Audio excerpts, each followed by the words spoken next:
அன்னைக்கு தொட்டு இன்னைக்கு வரைக்கும் சைக்காலஜியா இருக்கக்கூடியது ஆணுக்கும் பெண்ணுக்கு என்னன்னா, ஆண் என்னைக்குமே ஒரு லாஜிக்கல் பெர்ஸ்பெக்டிவ்ல மட்டும் தான் யோசிப்பான். அவனுக்கு எமோஷனல் திங்கிங் பெருசா எடுபடவே செய்யாது. பெண்ணுக்கு என்னைக்குமே எமோஷனல் திங்கிங் தான் ஃபர்ஸ்ட் வரும்.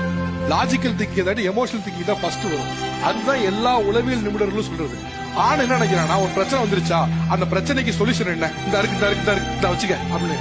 இதுதான் ஆணோட மூளை திங்க் பண்ணும். அப்படியே திங்க் பண்ணும். ஆனா ஒண்ணு இல்ல, உங்க ஒய்ஃப் ஒரு பிரச்சனை இருக்குன்னு உங்க வந்து கொடுத்தாங்கன்னா நீங்க என்ன சொல்லுவீங்கன்னா, இந்த பிரச்சனையா இப்படி சால்வ் பண்ணலாம், அவட்ட பேச சால்வ் இப்படி யோசிப்பீங்க.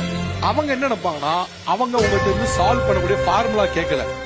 இந்த பிரச்சனை வந்துருச்சா, ஒன்னும் பிரச்சனை இல்ல, நான் உங்க கூட தான் இருக்கேன், இன்னைக்கு நைட் நம்ம சேர்ந்து பேசுவோம், எப்படி சால்வ் பண்ணுவோம்னு சொல்லிட்டீங்கன்னா அவங்க பிரச்சனை சால்வ். என்ன பிரச்சனை, அவங்க மைண்ட் அப்படிதான் அவங்க ஒர்க்கே ஆகும். இது பேசிக்கான உளவியல். எல்லா உளவியல் நிபுணர்களா கேளுங்க, எல்லாரும் சொல்றதுதான். மனிதன் பொதுவா எடுத்தீங்கன்னா ஆணோட மூளை லாஜிக்கலா மட்டும் தான் திங்க் பண்ணும், பெண்ணோட மூளை எமோஷனலா திங்க் பண்ணும்.